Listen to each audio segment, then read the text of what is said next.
everybody, and welcome to another board game list video. This is going to be another one that's a fairly large category, but I'm very excited to not only talk about, but to hear your feedback on. Today I'm going to be talking about variants and modules. Now what do I mean by that? Primarily, I mean games that have variants in rules, so you can either ignore or really crack down on certain aspects of the game, or it changes the way that you set up, changes the way that it breaks down, that kind of stuff. You know, like adjusting difficulty and things of that nature. Like I said, this is an enormous category and a ton of games do this kind of thing. But one other aspect I wanted to focus on was modules. And the reason that I wanted to do that is because I fairly frequently talk about modules in the context of expansions, because I love modular expansions. I think that it's a great thing to have because you can pick and choose exactly what you want, when you want it, mix and match, all that kind of stuff, and it gives you a lot more variability. And that's really what this is coming down to, is games having replayability and variability within them. So like I said, this is absolutely an enormous category, and just to give you a quick little rundown, there are several things that I thought about putting on but didn't quite do it. First and foremost, my personal favorite game of all time, Cosmic Encounter. You've got several variants involved with the alien powers, where you can have hidden powers, you can have two powers, all of this kind of stuff. You can have two hidden powers, you know, a bunch of different variations on that. The problem is it doesn't really alter the gameplay enough for my taste to really make it onto a list like this. Same thing for a game like Compounded or Antimatter Matters, which are two science games that I really enjoy, and you can alter them by doing team-based gameplay, or you can have an entirely co-op experience. And that's not bad. I love co-op experiences, and I think that it's great to have, but at the same time, I don't think it's, again, a really big enough deal to make something really happen with it. There are other things where in several different games you can like randomize tile placements. One that I recently talked about was Raid and Trade. I did a video review on, and with that one you can randomize the tiles, and it makes the entire board just kind of wacky. There are several different games that allow you to do that, but again, it doesn't alter gameplay so much that I'm just like, yes, awesome, fun, super great. But with that, I'm going to stop rambling about my introduction here. Again, very interested to hear your guys' feedback, what your favorite variants and modules are, how you personally define that, all that good kind of stuff. But with that, we'll go ahead and get started with my number 5. For me, number 5 on this list is just a little bit of a cheat, because like so many times before that I've done this, it is a category of games, and not only that, but it's a category I've talked about many times, and it is tile placing games. In this case, we've got Mage Knight, one of my favorite games of all time, and the reason that I love a lot of these games is because they are so scenario driven. Having the scenarios gives you a lot of variability and a lot of replayability. Particularly in the case of Mage Knight, you actually have a really great single player scenario as well, which makes it absolutely incredible. But overall, you've got Mage Knight, you've got Level 7 Escape, you've got Zombicide, you've got, what else do I have? I've got the D&D games. Legend of Drizzt is the one that I own. So all of those types of games have different scenario-driven aspects that give you a lot of variability. The thing is that it's lower on the list because it's something that we basically expect from tile building games at this point. If you've got tiles in it, then you should have that kind of scenario. But again, it does give you variability. It can change the way that you play. And oh, Betrayal at House on the Hill. That's another great one as well. But either way, sorry about that. Tile building games overall are my number 5 for variants.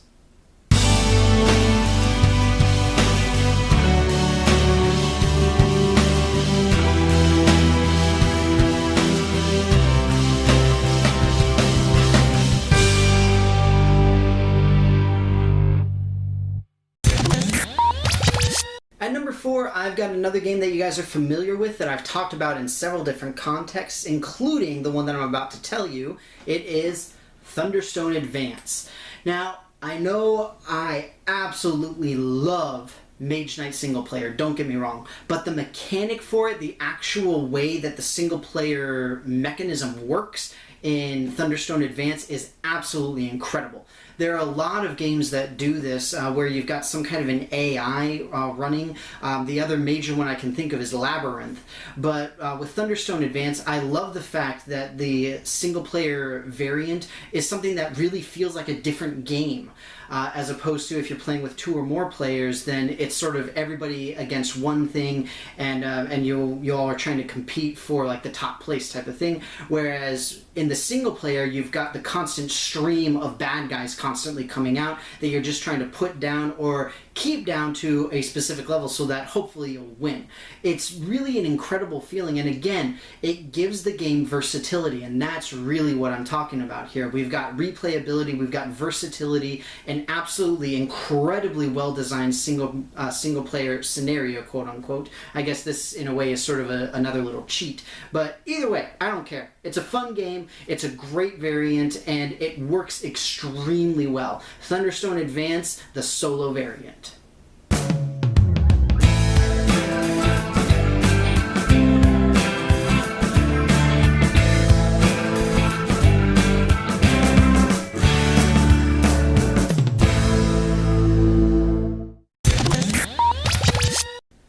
Moving on to number 3, it's about time that we talked about a couple of different modules. So what do I mean by modules? Typically, these are things that are added in expansions, and more often than not, it's something that you can just pick and choose. That's why it's modular. You can take one thing and not another and blah, blah, blah, blah, blah. Or you can just combine everything together, whatever you want to do. A couple of really good examples of games that do this are like Kingsburg, To Forge a Realm is a great example of a modular expansion. I will tell you, spoiler alert, that it is not on this list though. At number 3, we have the Resistance. The Resistance, specifically Hostile Intent, contains a module called the Hunters and the Chiefs. The way that it works is instead of just having spies and resistance members, you also have the spy hunter, the resistance chief, and the resistance spy, or the resistance hunter and the spy chief. And the way it works is that instead of just winning by completing 3 out of the 5 missions successfully, you also have to have your hunter kill the opposing team's chief. And it's really cool, and it just the big thing for this is that it adds another layer of strategy and sort of like a table dynamic to the game. The Hostile Intent gameplay itself and the entire expansion itself is not great. I did a video review on it if you want to take a look, but the Hunters and Chiefs by far is my absolute favorite of the pack.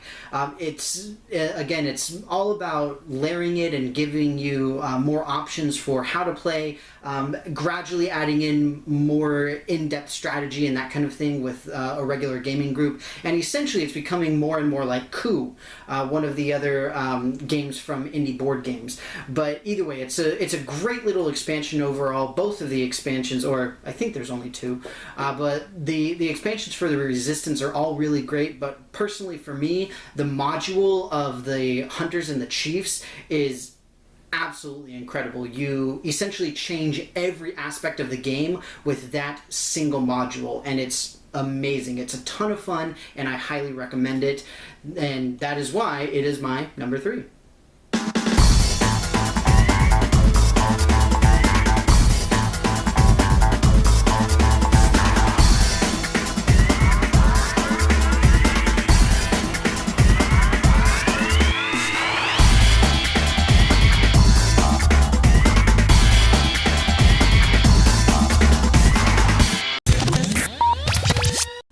At number 2, I've got another module that came out with an expansion for a game, and in this case it's another one of my personal favorite games of all time, Pandemic. Now, Pandemic has a ridiculous number of expansions now and a ridiculous number of modules. I do own all the expansions because I love Pandemic. I love the theme. If you've seen any of my videos where I've talked about it, you know I gladly and easily blather on for minutes on end about this thing. But the particular module that I'm thinking of with this is actually the Virulent Strain module. It came in the first expansion, On the Brink. And you can use it in a couple of different ways. You can use it with the Bioterrorist, which is okay, but it's not great. It's decent, I'll give you that, but the Virulent Strain module is something that I really enjoy simply because it adds a lot of randomness to the game. You get a lot more of sort of the fear of what's going to come up, because if it's something that's related to the Virulent Strain and not just one of the regular ones, one of the vanilla strains, so to speak, then you can be in much bigger trouble than you otherwise would have been. And again, just like with the Hunters and Chiefs module for the Resistance, this adds in a whole nother dynamic and a whole nother level of strategy, and on top of that, just a whole nother thing of stuff you gotta watch out for. So it's absolutely incredible. You've got the purple, the Virulent Strain, and then you also have the cards for the Virulent Strain epidemics as well, which change the game in permanent. So after one of those particular epidemics come out, then it has a lasting effect, typically, that goes through to the end of the game. And again, drastically changes gameplay, means that you have to strategize a lot more effectively and a lot more efficiently. And in my opinion, the best of the modules that Pandemic has come out with. Not that most of them aren't good. I really like In the Lab. I like being able to do the research and stuff. Hinterlands, I'm kind of meh about with that kind of thing. And then the other one is what's it called? The Bioterrorist, like I said, which is again okay, not great. You're essentially playing the scientific version of Shadows over Camelot at that point, which isn't bad. It's a great game. Don't get me wrong, but why not just play Shadows over Camelot? So stick with the Virulent Strain. Absolutely incredible module and a ton of fun. And my number 2.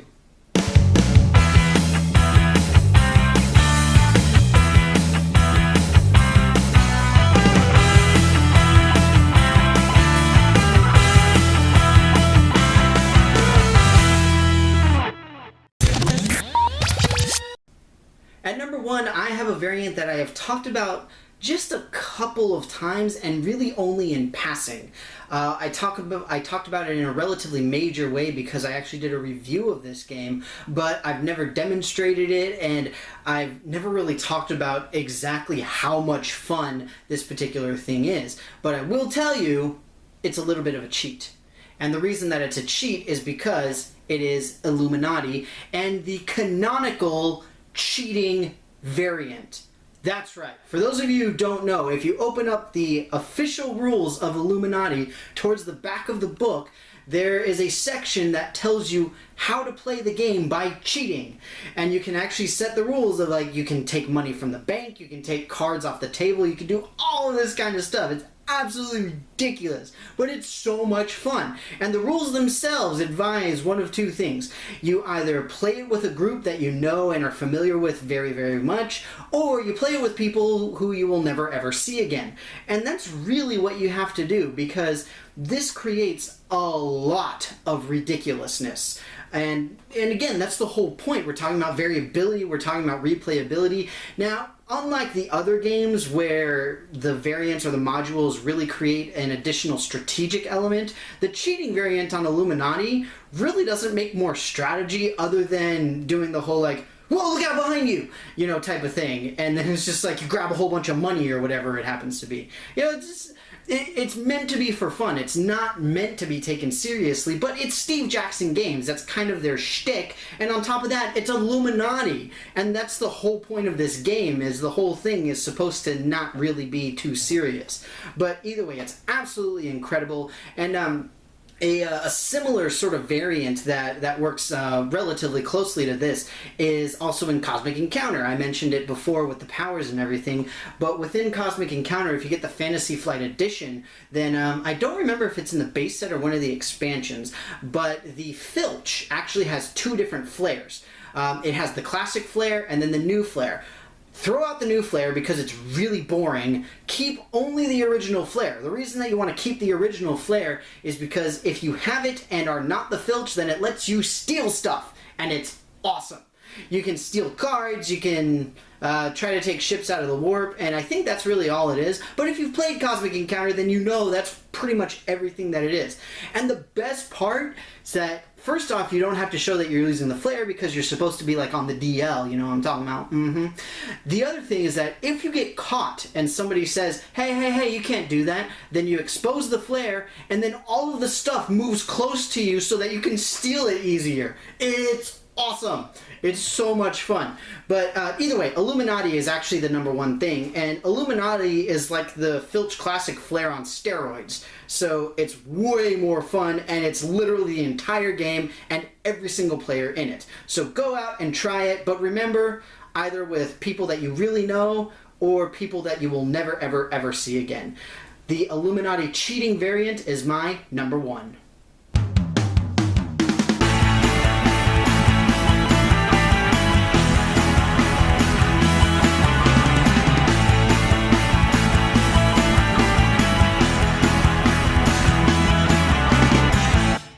So that's it for me, folks. I hope that you enjoyed this video on my personal favorite variants and modules from different games. Again, I know that this is an absolutely enormous category, and virtually every single game has some kind of variants, and of course there's house rules, which is potentially another video, but all of that kind of stuff. And again, I am very anxious to hear what you guys have to say. What are your favorite variants? What are your favorite modules? Or from expansions, from base games, whatever it happens to be, anything and everything. With that, thank you so very much for being here and watching this video, and I will see you next time.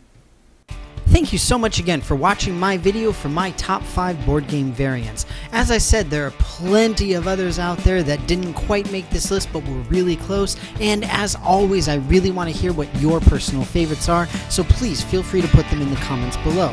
As always, I've got several of my playlists linked up at the top of the page so you can see more of my work, and you can also follow me at DannyCGamingSci on Twitter. Please let me know if there are any board games that you'd specifically like me to talk about, or a particular top 5 list you'd like to see. But with that, thank you very much again, and I will see you next time.